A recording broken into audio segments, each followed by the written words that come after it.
Hi guys, welcome to fluent with Shivi. आज का हमारा एपिसोड जो है वो स्पोकन इंग्लिश क्लास सीरीज का है, एपिसोड नंबर 18, जिसमें हम करने वाले हैं सारे टेंसेस की प्रैक्टिस।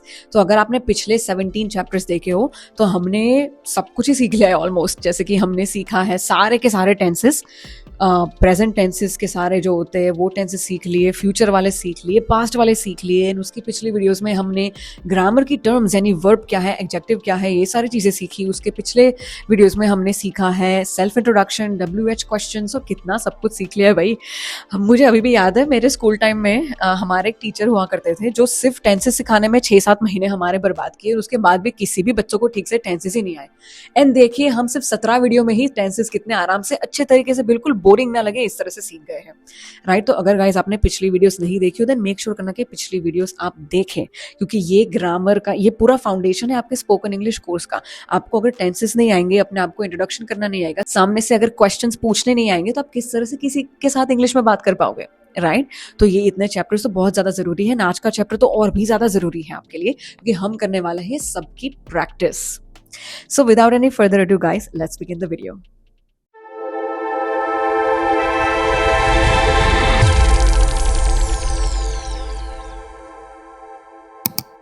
तो गाइस, जैसा कि मैंने कहा कि आज के इस लेसन में हम करने वाले हैं सारे ही टेंसेस की प्रैक्टिस। तो हमने प्रेजेंट के सारे टेंसेस सीख लिए हैं, पास्ट के सीख लिए हैं, फ्यूचर के भी सीख लिए हैं। तो आज के इस चैप्टर में हम सारे के सारे टेंसेस को रिवाइज करेंगे, उसकी प्रैक्टिस करेंगे। So as you guys know, there are 12 tenses in English. We divide them into 3 main time periods. Tenses जो होते हैं वो 12 होते हैं, जो mainly 3 time periods में उसको divide किया गया है। पहला है present, जिसमें आता है simple present, continuous present, present perfect, present perfect continuous। दूसरा जो है वो है past, जिसमें आता है past simple, past continuous, past perfect and past perfect continuous tense। And तीसरा जो है वो है future. So future time period में आ जाता है future simple tense, future continuous, future perfect and future perfect continuous. तो ये सारे टेंसेस अपन ने बस इतने ही वीडियोस में सीख लिए हैं। एंड बिलीव मी गाइस, जितने भी लोगों ने सारे देखे हो ना, आप ऑलरेडी काफी पक्के हो चुके हो इंग्लिश बोलने में। ऑलराइट, सो जैसे कि देखा आपने ने, there are 4 types into 3 time periods, यानी टोटल हो गए 12 tenses. Now let's break them down with examples and uses। अब हम उनके examples देखेंगे, उनको break करके, and उनके use किस तरह से करना है ये भी देखेंगे। तो चलिए शुरुआत करते हैं present के tenses के साथ। पहला जो है अपना है present simple tense। तो ये present simple tense का जो वाक्य होता है वो कुछ इस तरह से होता है, I eat breakfast every day। And इसका यूज हम तब करते हैं जब हमें हैबिट्स के बारे में बात करनी हो, फैक्ट्स के बारे में बात करनी हो, एंड अपने रूटीन के बारे में बात करनी हो। इसका सेंटेंस का जो स्ट्रक्चर होता है वो कुछ इस तरह से होता है, subject plus base verb. Next जो है वो है प्रेजेंट कंटिन्यूअस टेंस। इसका सेंटेंस कुछ इस तरह से होता है, जैसे कि I am eating right now, यानी मैं अभी खा रही हूँ, right. This tense is use for actions happening now, यानी अभी जो एक्शन चल रही है उसके बारे में बात करने के लिए हम इसका यूज करते हैं। इसके सेंटेंस का स्ट्रक्चर कुछ इस तरह से होगा, एम, इज या आर प्लस वर्ब का ING वाला फॉर्म। तीसरा जो है वो है प्रेजेंट परफेक्ट टेंस। इसका सेंटेंस का एग्जांपल होगा, आई हैव ईटन ऑलरेडी, यानी मैं खा लिया है, मैं खा चुकी हूं। This is use for past actions with connection to now, यानी पास्ट एक्शंस को डिस्क्राइब करने के लिए यूज होता है जिसका कनेक्शन अभी से भी है। एंड इसके सेंटेंस का जो स्ट्रक्चर होता है वो कुछ इस तरह से होता है, हैव या has plus past participle. Next is present perfect continuous tense, जिसका सेंटेंस कुछ इस तरह से बनेगा, I have been eating for 30 minutes, यानी मैं पिछले 30 मिनट से खा रही हूं। This is used for actions that started in the past and are still continuing, यानी किसी पास्ट में किसी समय पे कोई एक्शन शुरू हुई है और वो एक्शन अभी तक चल रही है, उसके बारे में बात करने के लिए इसका यूज होता है। एंड इसके सेंटेंस का जो स्ट्रक्चर होता है वो कुछ इस तरह से होता है, हैव या हैज, बिन प्लस वर्ब का ING वाला फॉर्म। तो ये तो हो गए सारे प्रेजेंट के टेंसेस। अब चलते हैं पास्ट टेंसेस के पास। सो पास्ट में स्टार्ट करते हैं पास्ट सिंपल टेंस से। इसका एग्जांपल होगा, आई एट ब्रेकफास्ट एट 8 AM, यानी मैंने 8 बजे ब्रेकफास्ट खाया या खा लिया। So this is used to talk about completed past actions, यानी कोई एक्शन पास्ट में ही कंप्लीट हो गई उसके बारे में बात करने के लिए इस टेंस का यूज होता है। इसके सेंटेंस का स्ट्रक्चर कुछ इस तरह से होगा, वर्ब इन पास्ट फॉर्म, यानी वर्ब जो होता है वो इसके पास्ट फॉर्म में होता है, इतना सिंपल होता है। अब देखते हैं पास्ट कंटिन्यूअस टेंस। इसका एग्जाम्पल होगा I was eating when you called. This is used for actions in progress in the past, यानी जब ये हुआ तब ये एक्शन चल रही थी, इस चीजों के बारे में बात करने के लिए इस टेंस का यूज होता है। इसके स्ट्रक्चर में आएगा वॉज वर प्लस वर्ब का आईएनजी वाला form. Next is past perfect tense. इसका एग्जाम्पल कुछ इस तरह से होगा I had eaten before you came. This is use to describe an action completed before another past action, यानी एक एक्शन जो पास्ट में हो गई उससे पहले दूसरी एक्शन हो गई, इसके बारे में बताने के लिए इस टेंस का यूज होता है। एंड इसके सेंटेंस स्ट्रक्चर में आएगा हैड प्लस पास्ट पार्टिसिपल का form. Next is past perfect continuous tense. इसका एग्जाम्पल कुछ इस तरह से होगा I had been eating for 20 minutes before the bell rang. This is used for long actions happening before a specific past point, यानी past के एक specific point से भी पहले एक एक्शन लंबे समय से चल रही थी, इसके बारे में बात करने के लिए इस टेंस का यूज होता है। एंड इसका स्ट्रक्चर जो होता है उसमें आता है हैड बीन प्लस वर्ब का आईएनजी वाला फॉर्म। अब चलिए बात करते हैं फ्यूचर टेंसेस के बारे में, एंड इसमें हम शुरुआत करते हैं फ्यूचर सिंपल टेंस से। इसका एग्जाम्पल होगा आई विल ईट लेटर। इसका यूज तब करते हैं जब हमें बात करनी हो किसी डिसीजन पे, कोई प्रॉमिस करना हो या प्रेडिक्शंस करनी हो, इस तरह से फ्यूचर सिंपल, यानी ये चीज मैं इस वक्त करूंगी, बाद में करूंगी, इस तरह की चीजों के लिए। इसका स्ट्रक्चर जो है उसमें आएगा विल प्लस बेस वर्ब, यानी बेस वाला फॉर्म आएगा। Next is future continuous tense, जिसका एग्जाम्पल कुछ इस तरह से होगा I will be eating at 8 PM।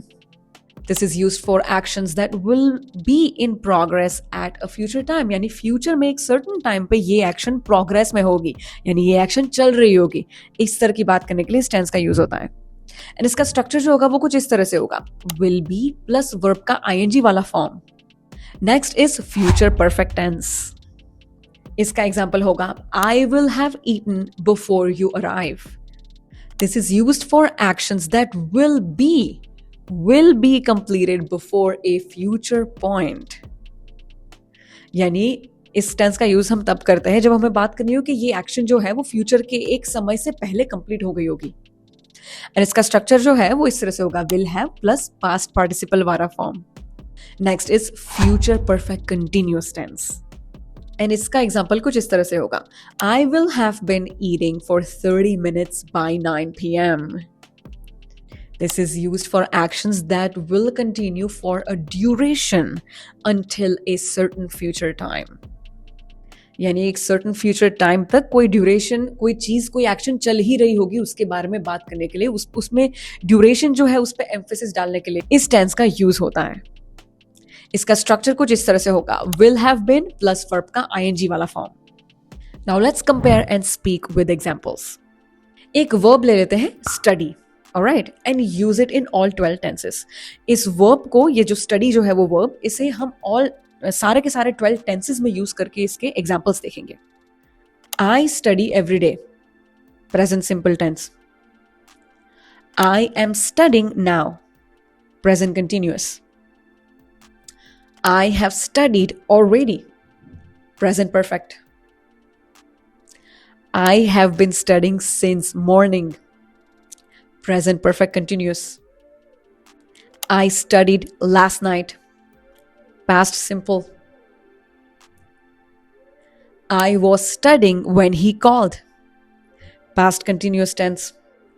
I had studied before the exam started, past perfect tense।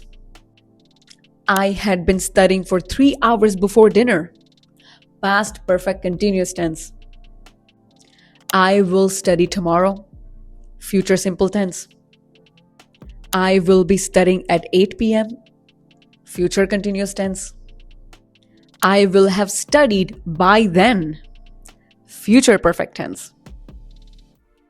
I will have been studying for 5 hours by the time you arrive, future perfect continuous tense। देखा कितनी आसानी से फटाफट से पूरे सारे 12 tenses की practice हो गई। राइट अगर आप इन टेंसेस को डिटेल में सीखना चाहते हो देन मेक श्योर करना मेरी सारी पिछली वीडियोस जो स्पोकन इंग्लिश कोर्स की जो सीरीज है वो देखिए एंड प्रैक्टिस करना इसी तरह के वर्ब्स लेके जैसे कि मैंने स्टडी लिया ना आप वर्क ले सकते हो प्ले ले सकते हो लर्न इस तरह के वर्ब्स लेके प्रैक्टिस कीजिए एंड उन्हें सारे टेंसेस के सेंटेंसेस में इंक्लूड करके सेंटेंसेस बनाइए right now guys it's homework time homework तो सारे चैप्टर्स में मैं आपको देती रहूंगी होमवर्क तो आपको सच में करते रहना पड़ेगा तभी तो प्रैक्टिस होगी राइट सो आज का आपका होमवर्क का जो चैलेंज है वो कुछ इस तरह से है choose one verb and write 12 sentences in each tense जैसे कि मैंने आपको बताया मैंने स्टडी किया था ना आप इस तरह से कोई भी वर्ब जो है वो चूज कर सकते हो राइट एंड उस पे 12 सेंटेंसेस जो है वो मुझे बना के भेजिए 12 सेंटेंसेस जो है वो मुझे बना के भेजिए एंड ईच टेंस 12 टेंसेस यानी हर एक टेंस में एक सेंटेंस उस वर्ब को यूज करके आपको मुझे बना के होमवर्क में भेजना है you can use go watch right किसी भी तरह के इस तरह से वर्ब उठाइए एंड उस पर 12 टेंसेस में से 12 सेंटेंसेस बना के मुझे भेजिए राइट मैं सबका होमवर्क चेक करूंगी एंड आप सबको मेरा फीडबैक भी भेजूंगी alright guys thank you so much for tuning in today and इसी तरह से आगे बहुत सारे वीडियोस आने वाले हैं अब सेगमेंट 2 स्टार्ट होने वाला है ये सेगमेंट 1 जो है हमारा फिनिश हो गया है टेक्निकली ये सेगमेंट 1-2 का वैसे कॉम्बिनेशन था लेकिन अभी हमने इसे इस तरह से रखा है कि ये पूरा सेगमेंट 1 था तो हमने इसमें सेल्फ इंट्रोडक्शन रखा था किस तरह से क्वेश्चंस पूछने हैं ये रखा था फिर हमने सारे टेंसेस जो हो गए ये सब कुछ रखा राइट सो ये इतना सब कुछ हमने इंक्लूड कर लिया है अब सेगमेंट 2 में हम जाएंगे जिसमें और नई नई चीजें इंक्लूड होगी सो अभी आपका स्पोकन इंग्लिश कोर्स चालू ये बंद नहीं हुआ है सो प्लीज आप कंटिन्यू कीजिए एंड आगे आगे इंग्लिश अच्छे से सीखते जाएं so you guys next time in the next video until then keep learning